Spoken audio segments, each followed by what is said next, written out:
కీర్తనల గ్రంథము 20వ కీర్తన. ఆపత్కాలమందు యెహోవా నీకుత్తరమిచ్చునుగాక. యాకోబు దేవుని నామము నిన్ను ఉద్ధరించునుగాక.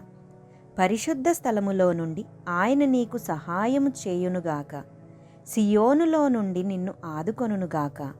ఆయన నీ నైవేద్యములన్నిటినీ జ్ఞాపకము చేసుకొనుగాక. నీ దహన బలులను అంగీకరించునుగాక. నీ కోరికను సిద్ధింపజేసి నీ ఆలోచన యావత్తునూ సఫలపరచునుగాక. యెహోవా, నీ రక్షణను బట్టి మేము జయోత్సాహము చేయుచున్నాము. మా దేవుని నామమును బట్టి మా ధ్వజము ఎత్తుచున్నాము. నీ ప్రార్థనలన్నీయు యెహోవా సఫలపరచునుగాక. యెహోవా తన అభిషిక్తుని రక్షించునని నాకిప్పుడు తెలియును. రక్షణార్థమైన తన దక్షిణ హస్తబలము చూపును. తన పరిశుద్ధ ఆకాశములో నుండి అతనికుత్తరమిచ్చును. కొందరు రథములను బట్టియు కొందరు గుర్రములను బట్టియు అతిశయపడుదురు.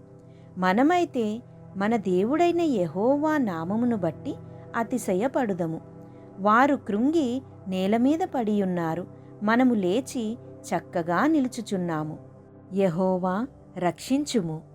మేము మొర్రపెట్టునప్పుడు రాజు మాకుత్తరమిచ్చునుగాక.